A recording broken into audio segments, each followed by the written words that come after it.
Hi all, Meenakshi ബ്ലോസമിൻ്റെ പുതിയൊരു വീഡിയോയിലേക്ക് സ്വാഗതം. ഇന്നത്തെ ടോപ്പിക് എംപ്ലോയീസിന് വേണ്ടിയിട്ടുള്ളതാണ്. ഏതെങ്കിലും സ്ഥാപനങ്ങളിൽ ജോലി ചെയ്യുന്ന എംപ്ലോയീസിന് വേണ്ടിയിട്ട് നിങ്ങൾക്ക് ഒരു നല്ല എംപ്ലോയി ആണെന്നുള്ള സർട്ടിഫിക്കറ്റ് ലഭിച്ചിട്ടുള്ള ആളാണോ? അങ്ങനെ ഒരു സർട്ടിഫിക്കറ്റായിട്ട് പ്രിന്റ് ചെയ്ത് ലഭിക്കണമെന്നൊന്നുമില്ല. നിങ്ങളുടെ എംപ്ലോയർ നിങ്ങളെക്കുറിച്ച് എപ്പോഴും പറയുന്നുണ്ട്, അയാളൊരു നല്ല എംപ്ലോയി ആണ്, ഹാർഡ് വർക്കറാണ്, നിങ്ങളാണ് ഈ സ്ഥാപനം നടത്തിക്കൊണ്ട് പോകുന്നത്, അല്ലെങ്കിൽ നിങ്ങളാണ് ഈ സ്ഥാപനത്തിൻ്റെ ഐശ്വര്യം, നിങ്ങളാണ് ഈ സ്ഥാപനത്തെ ഉയർത്തിക്കൊണ്ട് വരുന്നതെന്ന് നിങ്ങളോട് പലപ്പോഴും പറയാറുണ്ടോ? തീർച്ചയായിട്ടും നിങ്ങൾ അതിൽ സന്തോഷവാനായിരിക്കണം. പക്ഷേ അതിന് തക്കതായ വേതനം നിങ്ങൾക്ക് ലഭിക്കുന്നുണ്ടോ എന്നതും കൂടെ നിങ്ങൾ ശ്രദ്ധിക്കണം. ഒരു എംപ്ലോയി എന്ന നിലയിൽ ഒരു സ്ഥാപനത്തിൻ്റെ ഡെവലപ്മെൻറ്റിന് നമ്മളാൽ കഴിയുന്ന എല്ലാ രീതിയിലും പരിശ്രമിക്കണം. കാരണം നമ്മുടെ നിലനിൽപ്പ് തന്നെ ഈ ഒരു ജോലിയെ ആശ്രയിച്ചാണ്, അല്ലേ? അപ്പോൾ എല്ലാവർക്കും തൊഴിലുകൾ തുടങ്ങാൻ സാധിക്കത്തില്ല. ഈ തൊഴിൽ തുടങ്ങിയാൽ തന്നെ ഇത് ചെയ്യാൻ ആളുകളും ഉണ്ടാവണം, അല്ലേ? അപ്പം ഇത് ഒരു ഗിവ് ആൻഡ് ടേക്ക് പോളിസിയാണ്. എല്ലാവർക്കും മ്യൂച്വലായിട്ടുള്ള ബെനിഫിറ്റ് ലഭിക്കണം. അപ്പോൾ ഒരു തൊഴിലാളി എന്ന നിലയിൽ നമുക്ക് കഴിയുന്നതിൻ്റെ പരമാവധി ആ ഒരു സ്ഥാപനം ഉയർത്തിക്കൊണ്ടു വരുന്നതിന് ആവശ്യമായ കാര്യങ്ങൾ ചെയ്യണം. അതിനുവേണ്ട അപ്രീസിയേഷൻ ലഭിക്കുന്നുണ്ടെങ്കിൽ തീർച്ചയായിട്ടും സന്തോഷവാനായിരിക്കണം. കാരണം സംതൃപ്തിയാണ് പ്രധാനമായിട്ടും നമുക്ക് ജോലിയിൽ വേണ്ടത്, അല്ലേ? ഒരു ജോബ് സാറ്റിസ്ഫാക്ഷൻ അത് തീർച്ചയായിട്ടും ഉണ്ടാകണം. പക്ഷേ അതേ സമയത്ത് നിങ്ങളുടെ കരിയറിൽ ഗ്രോത്ത് ഉണ്ടാകുന്നുണ്ടോ എന്നുകൂടെ നിങ്ങൾ നോക്കണം. അത് ഫിനാൻഷ്യൽ ഗ്രോത്ത് ആണെങ്കിലും നിങ്ങളുടെ പൊസിഷണൽ ഗ്രോത്ത് ആണെങ്കിലും നിങ്ങളത് ശ്രദ്ധിക്കണം. നിങ്ങൾ 2-3 വർഷത്തിനുള്ളിൽ നിങ്ങൾക്ക് എത്രത്തോളം നിങ്ങൾക്ക് ഇൻക്രിമെന്റ് ലഭിച്ചു, അല്ലെങ്കിൽ നിങ്ങളുടെ ഫിനാൻഷ്യലി നിങ്ങൾക്ക് എത്ര ഇംപ്രൂവ്മെന്റ് ഉണ്ടായി എന്ന് നിങ്ങൾ തീർച്ചയായിട്ടും മനസ്സിലാക്കണം. അപ്പം നിങ്ങൾക്ക് ഇയർലി ഒരു 7% ഇൻക്രിമെന്റ് നിങ്ങൾക്ക് ലഭിക്കുന്നുണ്ട് എന്ന് നിങ്ങൾ തീർച്ചയായിട്ടും ഉറപ്പുവരുത്തണം.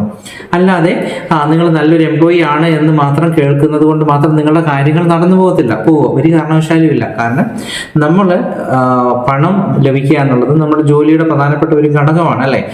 മനുഷ്യന്റെ പ്രാഥമിക ആവശ്യങ്ങൾ നടത്തുന്നതിന് പണം അത്യാവശ്യമാണ്, അല്ലേ?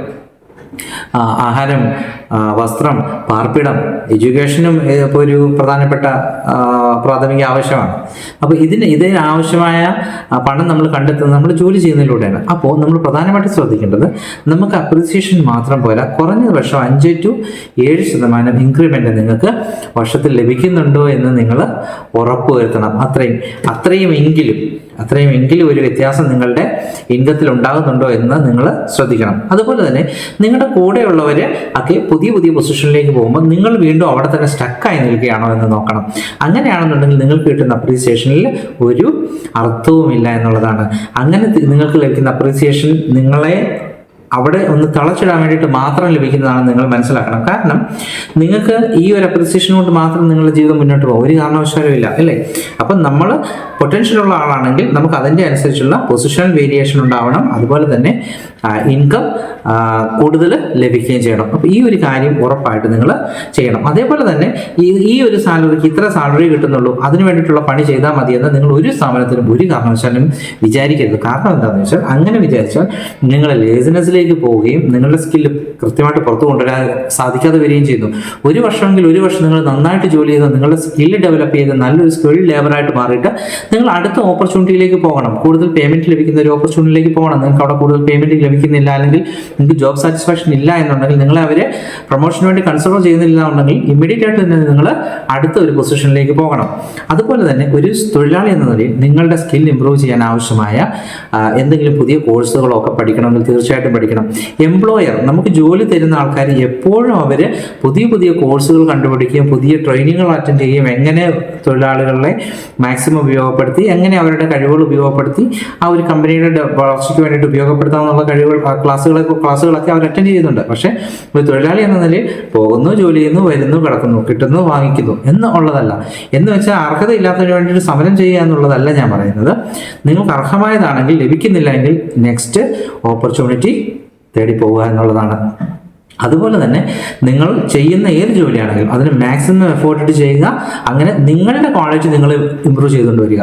അവിടെ നിങ്ങൾക്ക് മതിയ സ്ഥാനം ലഭിക്കുന്നെങ്കിൽ പുതിയ സ്ഥാനത്തേക്ക് അല്ലെങ്കിൽ പുതിയൊരു ജോലിയിലേക്ക് നിങ്ങൾ മാറുക. അങ്ങനെ നിങ്ങളുടെ പ്രൊഫഷനിൽ നിങ്ങളൊരു ഡെവലപ്മെന്റ്സ് ഉണ്ടായിക്കൊണ്ട് വരുത്തുക. അല്ലെങ്കിൽ നിങ്ങൾ എന്ത് സംഭവിക്കും? നിങ്ങളുടെ കരിയറിൽ സ്റ്റക്കായി പോകും. ആഫ്റ്റർ 9 or 10 years അവർക്ക് വേണ്ടത് ഇങ്ങനെ നിങ്ങൾക്ക് ഒരു ഫിനാൻഷ്യലി ആൻഡ് ഒരു പൊസിഷണലി ഇമ്പ്രൂവ്മെന്റ് തരാത്തവർ ആഗ്രഹിക്കുന്നതെന്ന് പറഞ്ഞാൽ തീർച്ചയായിട്ടും അവർക്ക് ചീപ്പായിട്ടുള്ള ഒരു എംപ്ലോയിയെ വേണം. അത് മാത്രമാണ് ഉദ്ദേശിക്കുന്നതെന്ന് നിങ്ങൾ തീർച്ചയായിട്ടും അത് മനസ്സിലാക്കണം. എന്നിട്ട് നിങ്ങൾ എന്ത് ചെയ്യണം? വേണ്ട തീരുമാനം എടുക്കണം. നിങ്ങൾ ആ ജോലി ഉപേക്ഷിക്കുന്നതിന് മുമ്പ് തന്നെ എന്ത് ചെയ്യണം? നിങ്ങൾ നിങ്ങളുടെ എംപ്ലോയറോട് ഡീറ്റെയിൽ ആയിട്ട് നിങ്ങളുടെ ആവശ്യങ്ങളെക്കുറിച്ച് സംസാരിക്കണം. അതിനുശേഷം മറ്റ് തീരുമാനങ്ങളൊന്നും ഉണ്ടാകുന്നില്ല എന്നെങ്കിൽ മാത്രമേ നിങ്ങൾ മറ്റൊരു സ്ഥലത്തേക്ക് മാറിപ്പോകാവുള്ളൂ. അപ്പോൾ നമ്മളൊരു എംപ്ലോയി എന്ന നിലയിൽ കൂടുതലായിട്ട് ചിന്തിക്കേണ്ട കാര്യങ്ങൾ നമ്മുടെ ഇമ്പ്രൂവ്മെന്റ്, ഫിനാൻഷ്യൽ ബെനിഫിറ്റ് നോക്കണം, നമ്മുടെ സ്കില്ല് ഇമ്പ്രൂവ് ചെയ്യണം. പിന്നെ ആ ഒരു സ്ഥാപനത്തിന്റെ വളർച്ചയ്ക്ക് വേണ്ടിയിട്ട് നമ്മൾ ജോലി ചെയ്യുന്നത്ര കാലം ആത്മാർത്ഥമായിട്ട് ജോലി ചെയ്യണം. ശമ്പളം നോക്കി മാത്രം ദീർഘകാലം ജോലി ചെയ്യാതിരിക്കുക, ശമ്പളം നോക്കി മാത്രം ജോലി ചെയ്യാതിരിക്കുക. നമ്മുടെ സ്കില്ല് മാക്സിമം അവിടെ ഉപയോഗപ്പെടുത്തുക, നമ്മുടെ സ്കില്ല് ഇമ്പ്രൂവ് ചെയ്യുക. അങ്ങനെ നല്ലൊരു എംപ്ലോയി ആയിട്ട് മാറുക. എല്ലാവർക്കും എംപ്ലോയർ ആകാൻ സാധിക്കില്ല, പക്ഷേ എംപ്ലോയി ആയി ഇരുന്നുകൊണ്ട് തന്നെ നമ്മുടെ ജീവിതം മെച്ചപ്പെടുത്താനായിട്ട് നമ്മൾ തീർച്ചയായിട്ടും ചിന്തിക്കണം. നമ്മുടെ കരിയർ ഡെവലപ്മെന്റിന് ആവശ്യമായ എല്ലാ കാര്യങ്ങളും ഒരു എംപ്ലോയി എന്ന നിലയിൽ ചെയ്യണം. എംപ്ലോയർ എന്ന നിലയിൽ അവരുടെ ഡെവലപ്മെന്റിന് വേണ്ട കാര്യങ്ങളെല്ലാം അവർ ചെയ്യും. പക്ഷേ ഒരു എംപ്ലോയി എന്ന നിലയിൽ ജീവിതത്തിന്റെ അവസാനം ദുഃഖിക്കാൻ ഇടവരരുത്. നിങ്ങളൊരു നല്ല എംപ്ലോയി ആയിട്ട് മാറട്ടെ എന്ന് ആശംസിക്കുന്നു. അതിനുവേണ്ട ചുവടുകൾ ഇന്ന് തന്നെ വെച്ച് തുടങ്ങാം. എല്ലാവർക്കും ഭാവുകങ്ങൾ നേരുന്നു. വീണ്ടും മറ്റൊരു വീഡിയോ കാണാം. അതുവരെ നന്ദി.